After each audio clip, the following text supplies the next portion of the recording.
ഏതായാലും ഒരു കാര്യം ഉറപ്പാ മച്ചാനെ, തിരിച്ചെത്തിയ അവരുടനെ US പറക്കും. അത് പണിയായില്ലോടാ. പഠിക്കൽ കൊണ്ടുപോയി കലവടച്ചതുപോലെ ആവുമല്ലോ കാര്യങ്ങൾ. ഒന്നും സംഭവിക്കാൻ പോകുന്നില്ല, നിങ്ങൾ നോക്കിക്കോ. അവൻ്റെ അവളുടെ US ട്രിപ്പ് നടക്കാൻ പോകുന്നില്ല. അതിനു മുൻപ് ഇന്ന് ഞാൻ സെറ്റ് ചെയ്ത് വെച്ചിരിക്കുന്ന ആ ബോംബ് പൊട്ടും. കൗണ്ട് ഡൗൺ തുടങ്ങിക്കഴിഞ്ഞു.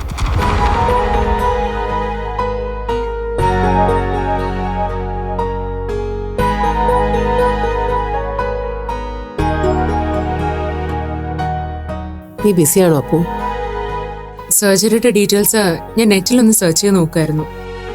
ചില ബേസിക്സ് ഒക്കെ അറിഞ്ഞിരുന്നാ നമുക്ക് മെന്റലി ഒന്ന് പ്രിപ്പയർഡ് ആകാലോ എന്ന് വെച്ചു. അമ്മ എന്താ ചോദിച്ചേ? ഒന്നുമില്ല, ഞാൻ VPയുടെ അടുത്തേക്കൊന്ന് പോയാലോ എന്ന് ആലോചിക്കുകയായിരുന്നു. എന്താ പെട്ടെന്ന് അങ്ങനെ തോന്നാൻ? അവിടുന്ന് ഡോക്ടറെ മറ്റോ വിളിച്ചോ? ഇല്ല, ആരും വിളിച്ചൊന്നുമില്ല. എന്നാലും ഒന്ന് പോയി നോക്കിയാലോ എന്ന് വിചാരിക്കുക. വന്നിട്ട് ഇത്രയായില്ലേ, ഇതുവരെ VPയുടെ വിവരമൊന്നും അറിയാത്തോണ്ട് എന്തോ ഒരു ടെൻഷൻ. അമ്മ എന്തിനാ വെറുതെ ടെൻഷൻ അടിക്കുന്നേ? അവിടെ VPക്ക് ഒരു പ്രോബ്ലം ഉണ്ടാവില്ല. ആള് നല്ല അടിച്ചു പൊളിച്ച് കഴിയുന്നുണ്ടാവും. എന്നാലും ഞാനായിട്ട് പോയി ഒന്ന് അന്വേഷിച്ചില്ലെങ്കിൽ VP എന്ത് കരുതും? പുള്ളിക്കാരന് ഒരു ചുക്കും കരുതില്ല. അമ്മ ഇപ്പം അങ്ങോട്ട് ചെല്ലാതിരുന്ന VPക്ക് അപ്പം അത്രയും സൗകര്യം എന്നേ തോന്നും. അത് അറിഞ്ഞു വെച്ചോണ്ട് അമ്മ എന്തിനാ വെറുതെ VPയുടെ സ്വർഗത്തിലെ കട്ടുറുമ്പാവാൻ പോകുന്നത്? അപ്പോ അമ്മ ദേഷ്യപ്പെടണ്ട. ഞാൻ പറഞ്ഞാൽ എന്താ തെറ്റ്? തെറ്റില്ലാന്ന് മാത്രമല്ല, ഞാൻ പറഞ്ഞതാണ് ശരിയെന്ന് അമ്മയ്ക്ക് നന്നായിട്ട് അറിയാം. പിന്നെ എന്തിനാ അങ്ങനെയൊന്നും ഇല്ലെന്ന് പറഞ്ഞ് അമ്മ എന്നെ ബോധ്യപ്പെടുത്താൻ ശ്രമിക്കുന്നത്?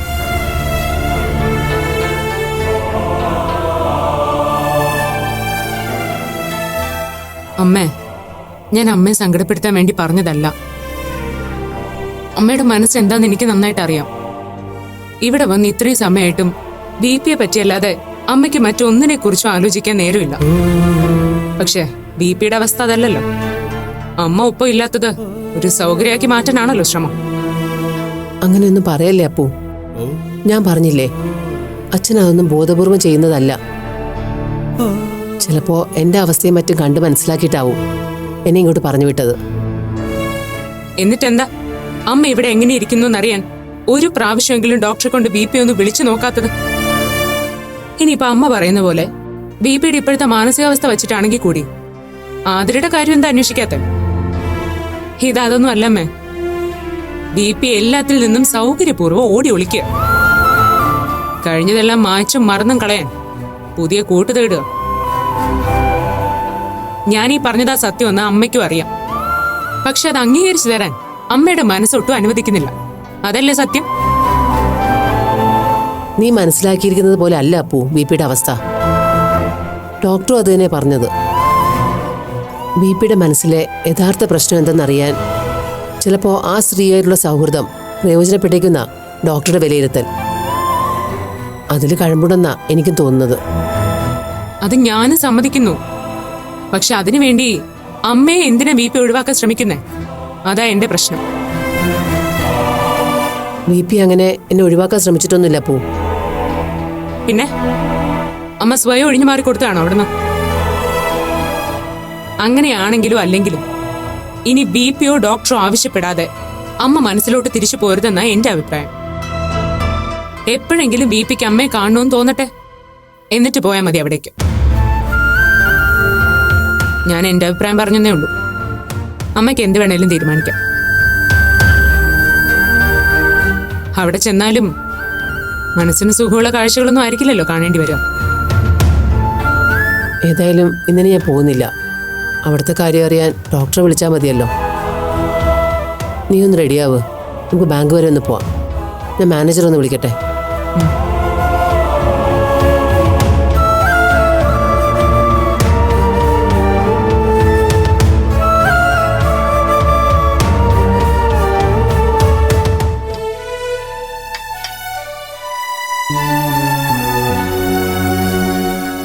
സാരത് കഴിക്ക്. അവിടെ ഇരിക്കട്ടെ, ഞാൻ കഴിച്ചോളാം. അങ്ങനെ പറഞ്ഞാൽ എങ്ങനെയാ? ഇത് കഴിച്ചിട്ട് വേണം മരുന്ന് കഴിക്കാൻ. സാറ് വന്നേ, ഇത് കഴിക്ക്.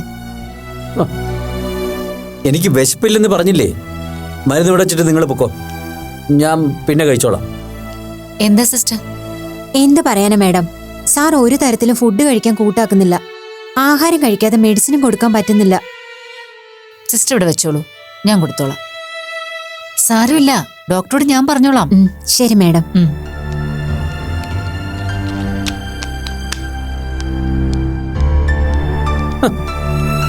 ഇവർക്കൊന്നും കാര്യം പറഞ്ഞാൽ മനസ്സിലാകില്ല എന്ന് വെച്ചാൽ എന്താ ചെയ്യാ? കാര്യം പറഞ്ഞാൽ മനസ്സിലായില്ലെങ്കിൽ അപ്പൊ ദേഷ്യം വരുമല്ലേ? അത് തന്നെ എനിക്ക് സാറിനോടും പറയാനുള്ളത്. അതിന് ഞാൻ രേണുകയുടെ എന്ത് ചെയ്തെന്ന? എന്നോടല്ല, സ്വന്തം മനസ്സിനോടും ശരീരത്തോടും സാറ് കാണിക്കുന്നത് ശരിയല്ലെന്നാ ഞാൻ പറഞ്ഞത്. മനസ്സിലായോ? അതെ, അസുഖം വന്നാൽ മാറണമെങ്കിൽ മരുന്ന് മാത്രം പോരാ, നല്ല ഹെൽത്തി ആയിട്ടുള്ള ഫുഡും കഴിക്കണം. ഇത് രണ്ടും ചെയ്യാതെ അസുഖം മാറിക്കോളൂന്ന് പറഞ്ഞ് മൂടി പൊതിച്ച് കിടന്നിട്ട് ഒരു കാര്യമില്ല. മനസ്സിലായോ? ഭക്ഷണം കഴിക്കാൻ ഒരു മൂഡ് തോന്നുന്നില്ല, അതുകൊണ്ടാ. അത് കമ്പനിക്ക് ഒരാളെ കിട്ടാഞ്ഞിട്ടാവും. സാറിന് വിരോധമില്ലെങ്കിൽ ഞാനൊരു കമ്പനി തരാം.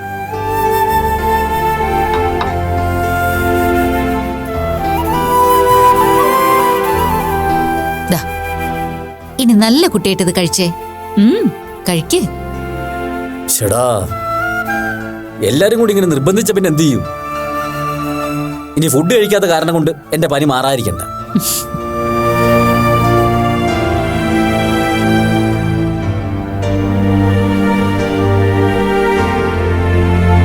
എന്താ ഇങ്ങനെ നോക്കുന്നേ?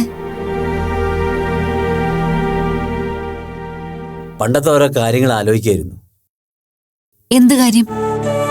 8ലോ 9ലോ പഠിക്കുന്ന കാലത്താണ്. അവധി ദിവസം കൂട്ടുകാരൊത്ത് ഒരു കശുമാവിൽ കയറി കളിക്കുന്നതിനിടയിൽ താഴെ വീണ് എൻ്റെ കൈയൊടിഞ്ഞു. പ്ലാസ്റ്ററൊക്കെ ഇട്ട് 1 മാസം തനിയെ ആഹാരം പോലും കഴിക്കാൻ പറ്റാത്ത അവസ്ഥയായി. അന്ന് ഇതുപോലെ അടുത്തിരുന്ന അമ്മയാണ് ചോറ് വാരി തന്നത്. ഓരോരുള്ള വായിൽ വെച്ച് തന്നിട്ട് അമ്മ നല്ല വഴക്ക് പറയും. പറഞ്ഞാൽ കേൾക്കാൻ നടന്നിട്ടല്ലേ ഇപ്പൊ ഈ അവസ്ഥ വന്നത് എന്നൊക്കെ പറഞ്ഞിട്ട്. പക്ഷേ എത്ര വഴക്ക് കേട്ടാലും അമ്മ വാരിത്തരുന്ന ആ ചോറിന് ഒരു പ്രത്യേക രുചിയായിരുന്നു. വേണുക അടുത്തിരുന്ന് നല്ല വഴക്ക് പറഞ്ഞ് എനിക്ക് ആഹാരം തന്നപ്പോൾ അറിയാതെ ഞാൻ അമ്മയെ ഓർത്തുപോയി. എന്തുപറ്റി? ഞാൻ പറഞ്ഞു കേട്ട് വിഷമായോ? ഇല്ല, സാറമ്മയെക്കുറിച്ച് പറഞ്ഞപ്പോ ഞാനും എൻ്റെ അമ്മയെക്കുറിച്ച് ഓർത്തുപോയി. ഇതുപോലെ ചോറ് വാരി തന്നതൊന്നും ഓർമ്മയില്ലെങ്കിലും എന്നെ വലിയ ഇഷ്ടമായിരുന്നു അമ്മയ്ക്ക്. എനിക്കൊരു ജീവിതം ഉണ്ടായി കാണാൻ പാവം ഒരുപാട് ആഗ്രഹിച്ചിരുന്നു. ആ, സാറ് കഴിക്കേ.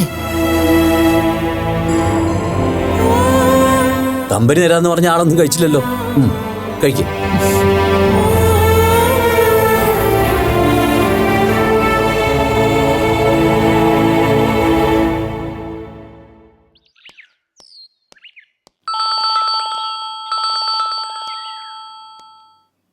ഹലോ.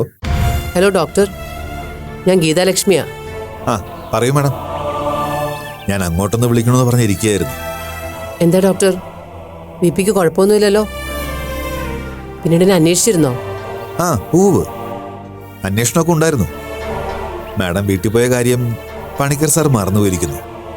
പിന്നീടാണ് അതേക്കുറിച്ച് ആൾക്ക് ഓർമ്മ വന്നത്. എന്നിട്ട് BP എന്തെങ്കിലും ഇഷ്യൂ എന്തെങ്കിലും ഉണ്ടാക്കിയോ? ഏയ് നത്തിങ്. അങ്ങനെ പ്രത്യേകിച്ച് വിഷയമൊന്നും ഉണ്ടാക്കിയില്ല. പിന്നെ പുള്ളിക്കാരൻ ആ സാഹചര്യവുമായി പെട്ടെന്ന് പൊരുത്തപ്പെട്ടു. ഇന്ന് രാവിലെ മുതൽ ആൾക്ക് ചെറിയ പനിയുണ്ട്. എനിക്ക് തോന്നുന്നു ചിലപ്പോൾ മാഡം കൂടെയില്ലെന്ന് അറിഞ്ഞതുകൊണ്ടാവും. അയ്യോ, എന്നിട്ട് കുഴപ്പമൊന്നുമില്ലല്ലോ? എന്നെ കാണാനിട്ടുള്ള വിഷമം കൊണ്ട് തന്നെയാവും BP പനിയായത്. ഡോണ്ട് വറി, പേടിക്കാനൊന്നുമില്ല. ഞാൻ മാഡത്തെ വിളിക്കണമെന്ന് ചോദിച്ചു പണിക്കർ സാറിനോട്. എന്നിട്ട് BP എന്ത് പറഞ്ഞു? ഭാര്യ പറയാതെ പോയതാണെന്നുള്ള ധാരണയിൽ ആള് ലേശം പിണക്കത്തില. കാണാൻ താല്പര്യമില്ലാത്ത മട്ടില്ല ഇപ്പൊ സംസാരിക്കുന്നത്. അത് പിണക്കം കൊണ്ട് അറിയാതെ പറയുന്നതാവും ഡോക്ടർ. ഞാൻ വേണമെങ്കിൽ ഉടനെ വരാം ഡോക്ടർ. നോനോ, അങ്ങനെ പാനിക് ആവേണ്ട ഒരു സിറ്റുവേഷൻ ഇവിടെ ഇപ്പൊ ഇല്ല മാഡം. കാര്യങ്ങൾ ഞങ്ങൾക്ക് മാനേജ് ചെയ്യാവുന്നതേ ഉള്ളൂ.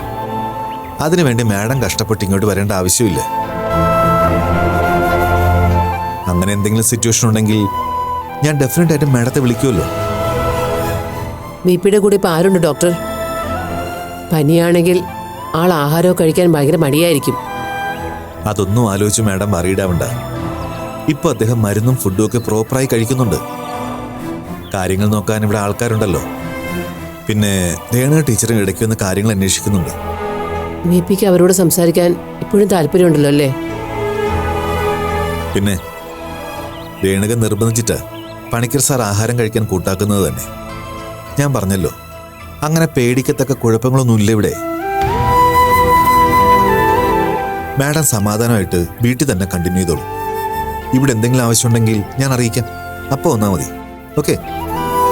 ശരി ഡോക്ടർ.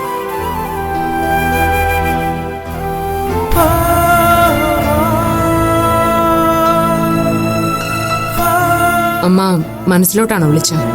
അതെ. എന്നിട്ട് ബിപിക്ക് ചെറിയൊരു പനിയുണ്ടെന്ന്. പേടിക്കാനൊന്നുമില്ല. ഞാൻ പോകുന്നതിന്റെ വിഷമം കൊണ്ടാവുന്ന ഡോക്ടർ പറഞ്ഞത്. എന്നിട്ട് അമ്മ പോകുന്നുണ്ടോ? ഇല്ല, അതിന്റെ ആവശ്യമില്ലെന്ന് ഡോക്ടർ പറഞ്ഞു. അവർക്ക് മാനേജ് ചെയ്യാവുന്നതേ ഉള്ളൂ എന്ന്.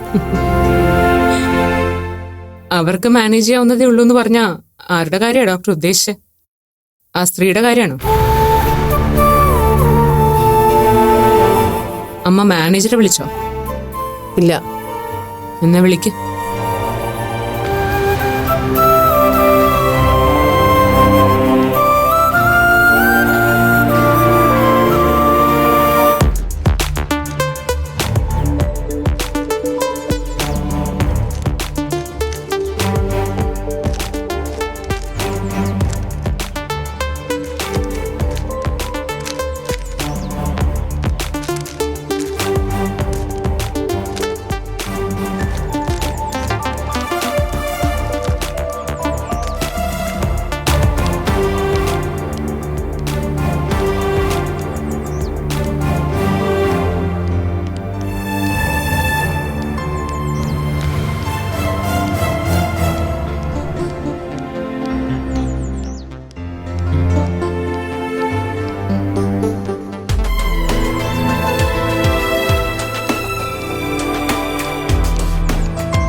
ഇവിടെ തനിച്ചിരുന്ന് ഇതാണോ പരിപാടി? കൊള്ളാലോ. എന്നിട്ട് ഇതുവരെ ശരിയായില്ലേ? ഞാൻ വെറുതെ നേരം കളയാൻ വേണ്ടിയിട്ട് എന്തെങ്കിലും ചെയ്യണമല്ലോ. എന്തെങ്കിലും വായിക്കാൻ ഒരു മൂഡ് തോന്നുന്നില്ല. എങ്കിൽ പിന്നെ കുറച്ചു നേരം ഇതുമായിട്ടൊരു മൽപ്പിടുത്താവാന്ന് കരുതി. പക്ഷേ ദയനീയമായിട്ട് പരാജയപ്പെട്ടു ഞാൻ.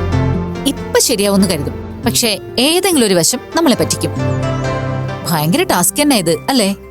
ഏയ്, ഇത് വെറും സിമ്പിൾ അല്ലേ. എല്ലാ വശങ്ങളും ഒരേ നിറത്തിലാക്കാൻ 2C അപ്ലൈ ചെയ്താൽ മതി. 2Cയോ? അതെന്താ സംഭവം? ഈ ടാസ്ക് ജയിക്കാൻ നിർബന്ധമായും ആവശ്യമുള്ള 2 Cകൾ: കോൺസെൻട്രേഷൻ ആൻഡ് കാൽക്കുലേഷൻ. ഏകാഗ്രതയും കൃത്യമായ കണക്കൂട്ടലുണ്ടെങ്കിൽ ഇത് വളരെ ഈസിയാണ്. ഈ 2 കാര്യത്തിലും ഞാൻ വളരെ പിന്നോട്ടാ. നോക്കട്ടെ. 2C തിയറിയുടെ മിടുക്ക്. 1 മിനിറ്റ് സമയം തരും. പറ്റുമോ? That's more than enough. എങ്കിൽ ശ്രമിക്കേ. Time starts now.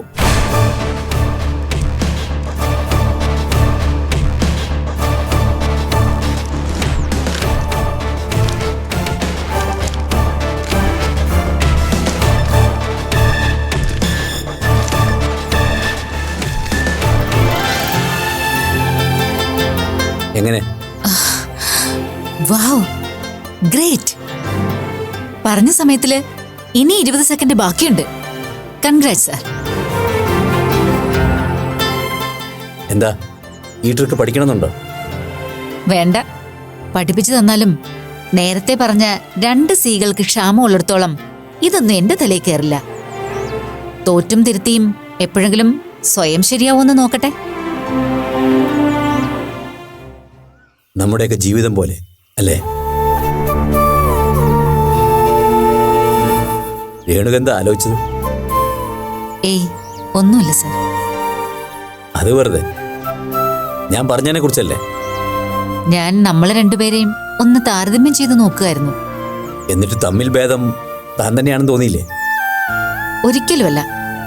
അറിവും ബുദ്ധിയും പ്രാക്ടിക്കൽ എക്സ്പീരിയൻസ് കൊണ്ടും എന്നേക്കാൾ എത്രയോ മടങ്ങ് മുകളിലാണ് സാറിന്റെ സ്ഥാനം. എന്നിട്ടും ജീവിതം എന്താ ഇങ്ങനെയായിപ്പോയത് എന്നല്ലേ ആണ് ഉദ്ദേശിച്ചത്?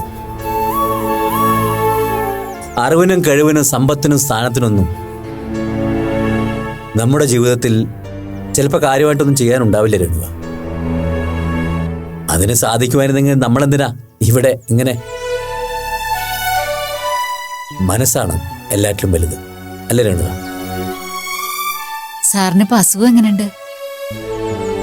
ശരീരത്തിന്റെയോ മനസ്സിന്റെയോ? പനിയുടെ കാര്യം ഞാൻ ഉദ്ദേശിച്ചത്. അത് കുറവുണ്ട്. എന്നാലും എന്തൊക്കെയോ ചില പ്രശ്നമുണ്ട്. ശരിക്കൊന്നും ഉറങ്ങാൻ പറ്റുന്നില്ല. കണ്ണൊന്നടച്ചാൽ ചില അവ്യക്ത മുഖങ്ങളാ മുന്നിൽ. എന്റെ ജീവിതം ഇങ്ങനെയൊക്കെ ആക്കി തീർത്തവരുടെ മുഖം പോലുള്ള ചില രൂപങ്ങൾ. വീട്ടിൽ നിന്ന് ആരെങ്കിലും വിളിച്ചോ? ഇല്ല. അവിടെ ഗീതയല്ലാതെ വേറെ ആരാ വിളിക്കാൻ? ഗീത വിളിച്ചില്ല, വിളിക്കില്ലായിരിക്കും. മടുത്തിട്ടുണ്ടാവും ചിലപ്പോ. പാവമാ, പാവം. സാറിങ്ങനെ നിരാശപ്പെടല്ലേ. സാറിന്റെ ഭാര്യയ്ക്കൊരിക്കലും സാറിനെ മറക്കാൻ പറ്റില്ല. അവർക്ക് നിങ്ങളെ സ്നേഹിക്കാൻ മാത്രമേ അറിയൂ. എന്താ, വൈഫിനെ കണ്ട് സംസാരിക്കണമെന്ന് തോന്നുന്നുണ്ടോ?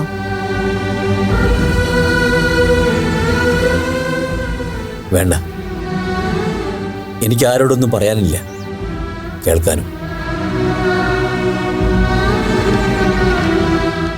സർ,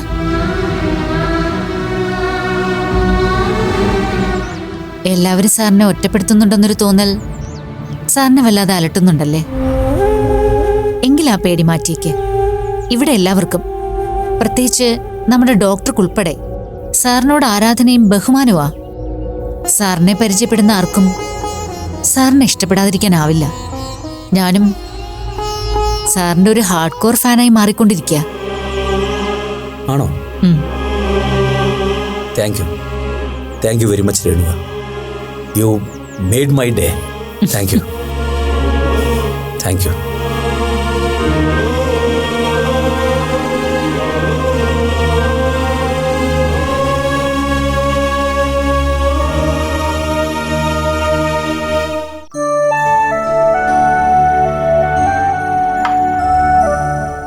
അപ്പൊ കാര്യങ്ങൾ എല്ലാ വഴിക്കും ഗീതേച്ചി സ്പീഡപ്പ് ചെയ്യുന്നുണ്ടല്ലേ? ഇങ്ങനെ മുന്നോട്ട് പോവാണെങ്കിൽ അന്ന് പറഞ്ഞ പോലെ അപ്പുവിന്റെ ആ കുട്ടിയുടെയും വിവാഹം ഉടനെ തന്നെ കാണുമല്ലോ. ഉടനെ കാണാൻ വഴിയില്ലെന്ന് തോന്നുന്നു. മറ്റ് സർജറി പോലെ അത്ര എളുപ്പത്തിൽ നടത്തിയെടുക്കാവുന്ന ഒന്നല്ല ഈ സർജറി. പൂർണ്ണമായും അതിന്റെ എല്ലാ സ്റ്റേജും കഴിഞ്ഞു വരണമെങ്കിൽ 1.5 വർഷം എടുക്കുമെന്നാണ് പറഞ്ഞത്. ഇതിപ്പോ യൂട്രസ് റിമൂവിന്റെ കാര്യം മാത്രമാവും ഗീതയപ്പോൾ ഉദ്ദേശിച്ചത്. അത് കഴിഞ്ഞാലും പിന്നെയുണ്ട് ഘട്ടങ്ങൾ. എല്ലാം കഴിഞ്ഞു വരുമ്പോ ഈ പറഞ്ഞ സമയം എടുത്തുന്നിരിക്കും. അപ്പോഴേക്കും വിപിയേട്ടന്റെ അസുഖവും കേസിന്റെ കോംപ്ലിക്കേഷനും ഒക്കെ ഏകദേശം മാറിക്കിട്ടും. അപ്പോഴേക്കും കല്യാണം നടത്താമെന്നായിരിക്കും ഗീതേച്ചി മനസ്സിൽ കണ്ടിരിക്കുന്നത്. എന്ത് ചെയ്തിട്ടാണേലും അവരുടെ പ്രശ്നങ്ങളൊന്ന് സോൾവ് ചെയ്ത് കിട്ടിയാൽ മതിയായിരുന്നു. എത്ര നാളായി ഗീതയപ്പോ ഇങ്ങനെ സഫർ ചെയ്യാൻ തുടങ്ങിയിട്ട്. ആലോചിക്കുമ്പോൾ വല്ലാത്ത കഷ്ടം തോന്നുന്നു. എല്ലാം നേരെയായാലും അവിടുത്തെ പ്രശ്നങ്ങൾ നല്ല രീതിയിൽ അവസാനിക്കുമെന്ന് എനിക്ക് വലിയ പ്രതീക്ഷയൊന്നുമില്ല മുരളിയേട്ടാ. അസുഖം ഭേദമായാലും വിപിയേട്ടന്റെ പൂർണ്ണ മനസ്സോടെ ഇങ്ങനൊരു ബന്ധം നടക്കുമെന്ന് മുരളിയേട്ടന് തോന്നുന്നുണ്ടോ?